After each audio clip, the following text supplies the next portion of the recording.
Existe uma baga que cresce nas zonas mortas mais severas da Terra, desde as geleiras congelantes do Himalaia até as zonas de exclusão encharcadas de radiação de Chernobyl. E ainda assim, essa planta carrega o delicado título de ouro líquido. Isso por si só já deveria soar impossível. Zonas mortas são, por definição, lugares onde a vida falha.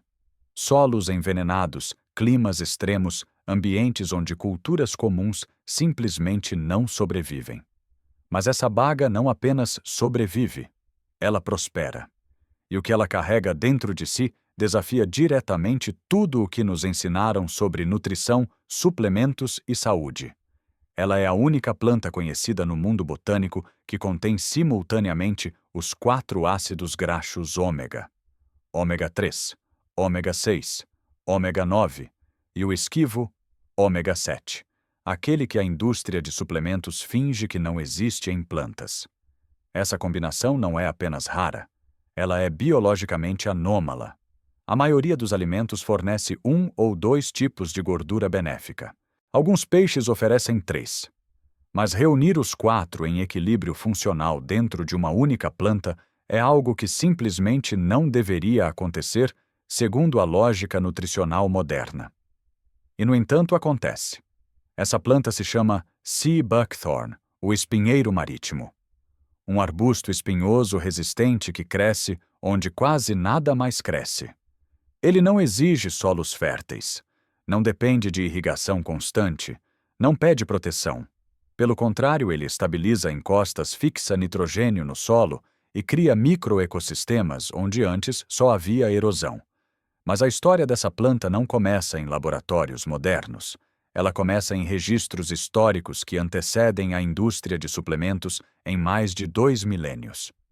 Relatos indicam que os exércitos de Alexandre o Grande alimentavam seus cavalos com Sea Buckthorn para aumentar resistência à força e recuperação. Isso não é lenda. Isso é história militar registrada. Cavalos mais fortes significavam campanhas mais longas, marchas mais rápidas e vantagem estratégica real. Séculos depois, os impérios mongóis dominaram vastos territórios com uma eficiência logística impressionante. A vantagem mongol não era apenas estratégia, era bioquímica. Dietas densas em nutrientes ricas em gorduras funcionais e compostos anti-inflamatórios sustentavam guerreiros em condições extremas. Durante mais de 1.200 anos, a medicina tibetana dedicou capítulos inteiros ao Sea Buckthorn. 30 capítulos de textos médicos tradicionais descrevem suas aplicações para digestão, pele, inflamação e recuperação geral. Isso não é moda recente. É conhecimento acumulado por séculos de observação clínica. E no século XX algo ainda mais perturbador aconteceu. A União Soviética utilizou extratos de Sea Buckthorn no programa espacial para proteger a pele de cosmonautas contra a radiação. Após Chernobyl, o mesmo extrato foi aplicado em trabalhadores expostos à radiação para acelerar recuperação celular. Se um extrato vegetal é capaz de proteger tecidos humanos contra raios cósmicos, o que isso diz sobre sua capacidade de proteção celular? Essa pergunta marca o ponto de virada da história, porque a partir daqui deixa de ser sobre um superalimento. Passa a ser sobre por que você nunca ouviu falar dele dessa forma. E por que uma planta capaz de substituir múltiplas categorias de suplementos permanece praticamente invisível. Para entender por que o Sea Buckthorn é tão fora da curva, é preciso olhar além dos rótulos e entrar na bioquímica. A maior parte dos alimentos ricos em gordura fornece energia. Alguns fornecem benefícios cardiovasculares. Pouquíssimos fornecem um sistema completo de proteção celular. É aí que essa planta se separa de tudo o resto. O óleo extraído das bagas contém quantidades significativas de ômega 3, conhecido por reduzir inflamações e proteger o sistema cardiovascular. Contém ômega 6 essencial para funções hormonais e imunológicas quando presente em equilíbrio. Contém ômega 9, associado à saúde metabólica e à estabilidade das membranas celulares. E de forma quase única no reino vegetal, contém ômega 7 em concentrações excepcionalmente altas. Até 40% do óleo pode ser ômega 7 puro. Esse dado por si só desmonta uma indústria inteira. O ômega 7, também conhecido como ácido palmitoleico, está diretamente ligado à saúde da pele das mucosas e do trato gastrointestinal. Ele atua como componente estrutural das membranas celulares e participa de processos de cicatrização e regeneração. É exatamente por isso que suplementos de ômega 7 costumam ser caros e derivados de fontes animais ou processos industriais complexos. Mas no Shea Buckthorn, ele está naturalmente presente e integrado a um conjunto completo de antioxidantes lipossolúveis. Vitaminas A, E e K aparecem em concentrações elevadas trabalhando em sinergia com os ácidos graxos. Diferente de suplementos isolados, onde cada cápsula entrega um composto desconectado, aqui o corpo recebe um pacote bioquímico completo. A vitamina E, por exemplo, aparece em níveis que superam muitos óleos vegetais comuns. Isso contribui para a estabilidade do próprio óleo, reduzindo oxidação, e para a proteção das células humanas contra danos oxidativos. A vitamina A, presente na forma de carotenoides, apoia a saúde ocular e imunológica. Tudo isso é entregue em uma matriz lipídica que facilita a absorção. A maioria das plantas fornece vitaminas. O Shea Buckthorn fornece o sistema de entrega. Esse ponto é crucial. Muitos nutrientes falham não por falta de ingestão, mas por baixa biodisponibilidade. Gorduras funcionais são necessárias para transportar vitaminas lipossolúveis através do trato digestivo e até as células. Ao reunir ambos no mesmo alimento, a planta resolve um problema que suplementos tentam corrigir artificialmente. Comparações com salmão frequentemente surgem e não por acaso. O perfil de gorduras benéficas do Shea Buckthorn rivaliza com o de peixes gordurosos, mas sem os riscos associados à contaminação por metais pesados ou microplásticos. Em um mundo onde oceanos estão cada vez mais poluídos, isso não é um detalhe menor. Estudos clínicos e pré-clínicos indicam efeitos positivos do consumo de Shea Buckthorn na saúde cardiovascular, na integridade da pele e na redução de inflamações sistêmicas. Em aplicações tópicas, o óleo demonstrou acelerar a cicatrização e melhorar a elasticidade da pele, reforçando seu uso histórico em contextos médicos extremos. Quando observamos esse conjunto de dados, a pergunta deixa de ser se essa planta é especial. A pergunta passa a ser como algo tão completo foi relegado ao esquecimento popular, enquanto cápsulas fragmentadas dominam prateleiras. E essa pergunta nos leva inevitavelmente ao próximo ponto: quem perde quando uma única planta substitui múltiplas categorias de suplementos? A história do Shea Buckthorn não é apenas nutricional. Ela é estratégica. Em contextos onde sobrevivência, resistência e recuperação definiam o destino de exércitos inteiros, essa planta apareceu repetidamente como vantagem silenciosa. Não como amuleto, mas como recurso funcional. Relatos associados às campanhas de Alexandre o Grande descrevem o uso do Shea Buckthorn na alimentação de cavalos de guerra. Cavalos eram ativos militares críticos. Mais resistência significava marchas mais longas. Recuperação mais rápida significava vantagem tática. Isso não é lenda. Isso é história militar registrada. That is not legend. That is recorded military history. Séculos depois, o mesmo padrão surge no Império Mongol. Guerreiros capazes de atravessar continentes, suportar climas extremos e manter desempenho físico elevado dependiam de dietas densas e eficientes. A vantagem mongol não era apenas estratégia, era bioquímica. Gorduras funcionais, compostos anti-inflamatórios e nutrientes biodisponíveis sustentavam corpos sob estresse constante. The Mongol advantage was not just strategy, it was biochemistry. Esse conhecimento não permaneceu restrito ao campo de batalha. Ele foi sistematizado. Na medicina tibetana, textos clássicos dedicam capítulos inteiros ao Shea Buckthorn. 30 capítulos descrevem suas aplicações para digestão, circulação, inflamação, cicatrização e saúde geral. Não se trata de menções isoladas, mas de um corpo consistente de observação clínica acumulada ao longo de mais de 1.200 anos. Esses textos não falam em suplementação. Falam em restauração.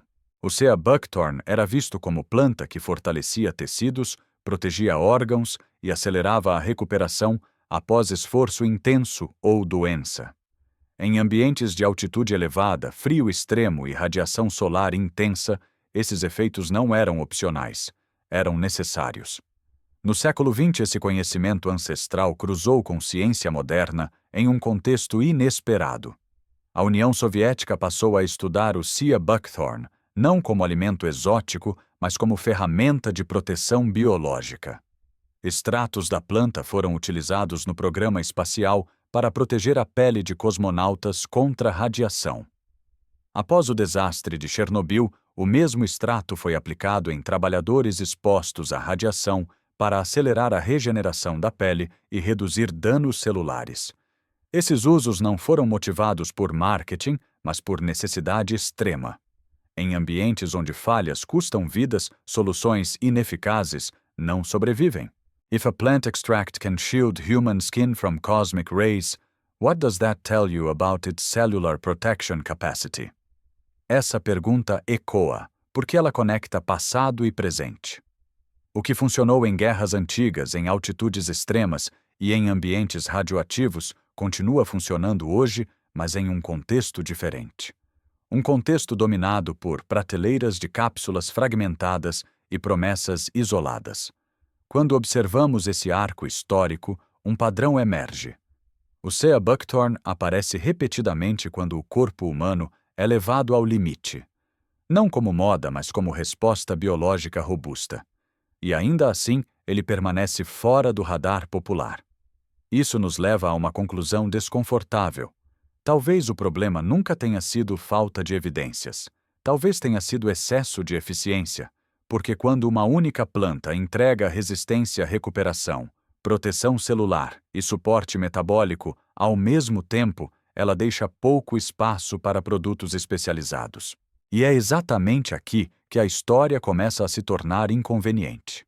Em algum ponto, a história deixa de ser científica e passa a ser econômica. Porque quando algo funciona bem demais, a pergunta não é mais isso é eficaz, mas isso é vendável. E é exatamente aqui que o Sea Buckthorn começa a incomodar. A indústria de suplementos prospera, fragmentando a natureza. Um composto por cápsula, um benefício por produto. Ômega 3 em um frasco, vitamina E em outro, antioxidantes em outro. Cada problema tratado separadamente, cada solução vendida de forma recorrente. O Sea Buckthorn faz o oposto. Ele entrega tudo junto. 4 ômegas, vitaminas lipossolúveis, antioxidantes, um sistema completo de proteção e regeneração celular em uma única planta. Isso não é apenas ineficiente para o mercado, é ameaçador. One plant that replaces 6 different supplement categories is bad for business. Esse é o ponto que raramente aparece em discussões públicas. Não porque seja falso, mas porque é desconfortável. Produtos que reduzem a necessidade de outros produtos não recebem destaque. Eles não sustentam modelos baseados em consumo contínuo. Há também a questão do controle. Você não pode patentear uma planta que tem sido usada por 12 séculos. Não pode licenciar o que cresce livremente em regiões inóspitas. Não pode cobrar royalties por um arbusto que se regenera sozinho e ainda recupera o solo ao redor. Because you cannot patent a plant that has been used for 12 centuries. Essa impossibilidade cria um incentivo perverso. Em vez de promover soluções completas, o sistema favorece alternativas fragmentadas, mesmo quando são biologicamente inferiores. O resultado é um mercado saturado de cápsulas que tentam imitar de forma isolada o que uma planta inteira já oferece naturalmente. O Sea Buckthorn também desafia a narrativa agrícola dominante.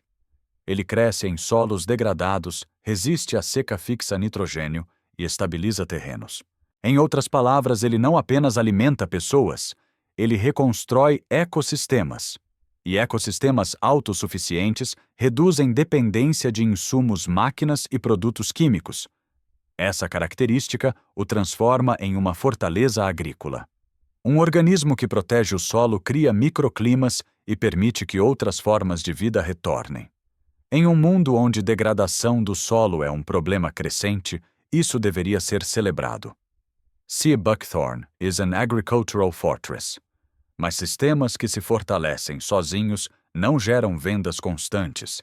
Eles encerram ciclos de consumo.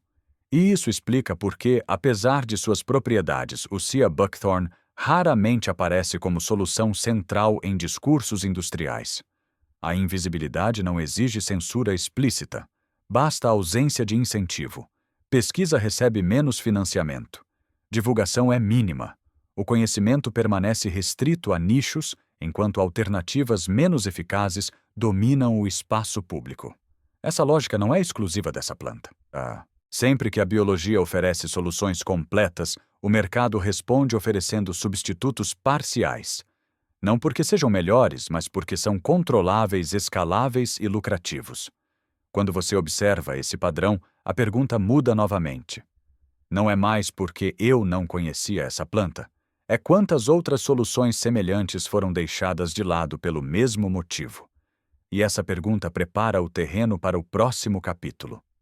Porque apesar de tudo isso, alguns países decidiram usar o Sea Buckthorn não como suplemento, mas como política pública. Enquanto no Ocidente o Sea Buckthorn permaneceu à margem, tratado como curiosidade ou ingrediente de nicho, alguns países tomaram uma decisão diferente. Eles não perguntaram se a planta era vendável, perguntaram se ela funcionava, e os dados falaram mais alto. A China é o exemplo mais claro. Diante de décadas de desertificação, erosão do solo e perda de terras agrícolas, o governo chinês procurou soluções que fossem rápidas, resilientes e regenerativas. O Sea Buckthorn atendeu a todos esses critérios. Ele cresce em solos pobres, resiste à seca, fixa nitrogênio e cria condições para que outras plantas retornem. Por isso a China plantou mais de 2 milhões e 5 milhões de acres de Sea Buckthorn em programas de recuperação ambiental. Esse número não é simbólico. Ele representa milhões de hectares transformados. Encostas antes instáveis passaram a reter solo. Regiões áridas começaram a apresentar cobertura vegetal. Microclimas se formaram. Onde havia poeira começou a haver vida. Além da recuperação ambiental, houve impacto econômico direto. Comunidades locais passaram a colher frutos, sementes e folhas. Pequenas indústrias surgiram para produzir óleos, alimentos e produtos medicinais. O Sea Buckthorn não apenas recuperou o solo. Ele gerou renda em regiões onde poucas alternativas existiam. Esse uso em larga escala desmonta o argumento de que a planta é impraticável fora de contextos específicos. Não estamos falando de experimentos isolados. Estamos falando de políticas públicas baseadas em resultados mensuráveis. Outros países seguiram caminhos semelhantes. Na Rússia e em partes da Europa Oriental, o Sea Buckthorn foi integrado a programas de controle de erosão e recuperação de áreas degradadas. Em regiões montanhosas, suas raízes profundas estabilizam encostas e reduzem deslizamentos. Esses projetos não foram motivados por moda nutricional. Foram motivados por necessidade. Governos não investem milhões de hectares em soluções ineficazes. Quando escolhem uma planta, é porque ela entrega múltiplos benefícios simultaneamente. Aqui surge um contraste evidente. Enquanto políticas públicas utilizam o Sea Buckthorn para restaurar ecossistemas inteiros, o consumidor comum mal sabe que a planta existe. Essa desconexão não é acidental. Ela reflete prioridades diferentes. Para governos lidando com desertificação, o valor está na capacidade da planta de regenerar terra e sustentar comunidades.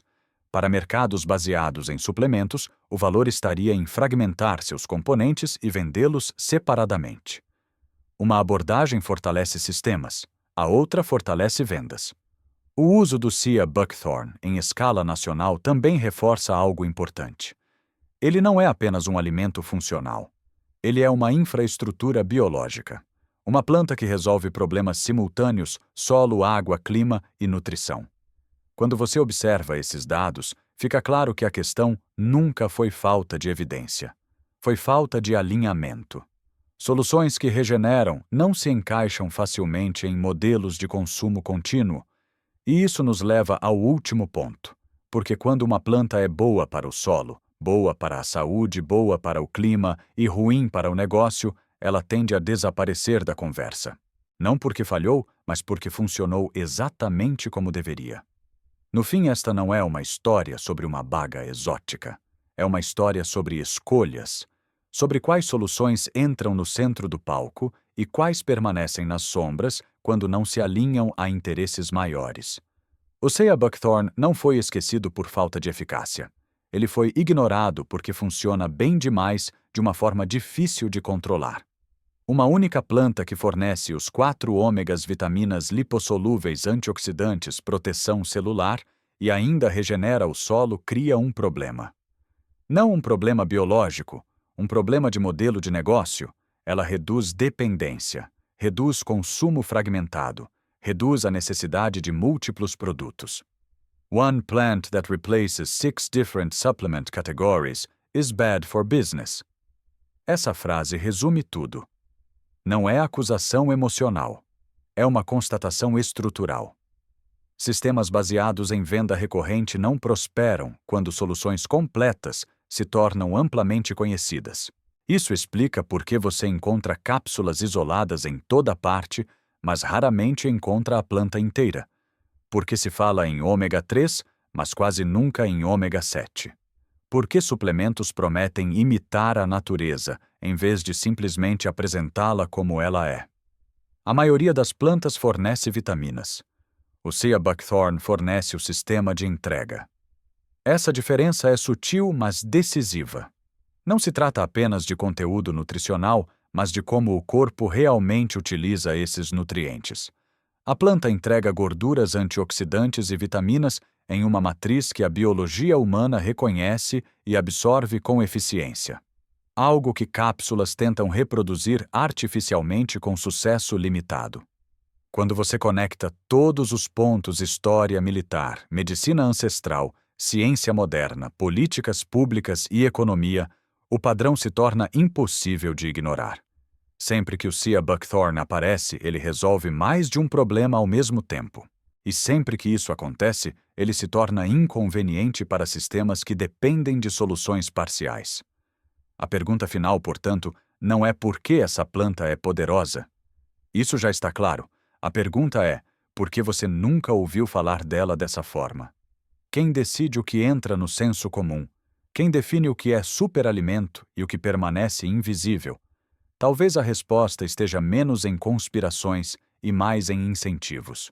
O que não pode ser patenteado não recebe campanha. O que não gera dependência não recebe destaque. O que fortalece a autonomia não sustenta vendas contínuas. Ainda assim, o Sea Buckthorn continua crescendo onde quase nada cresce. Em solos degradados, em climas extremos, em zonas onde a vida parece improvável. Ele não precisa de aprovação. Ele não precisa de marketing, ele faz o que sempre fez. E isso deixa uma última reflexão. Em um mundo obcecado por soluções complexas, talvez as respostas mais perigosas sejam aquelas que já existem funcionando silenciosamente há séculos. A verdadeira pergunta não é se essa planta pode mudar a forma como você vê nutrição, saúde e agricultura. A verdadeira pergunta é quantas outras soluções semelhantes continuam escondidas esperando que alguém faça a pergunta certa.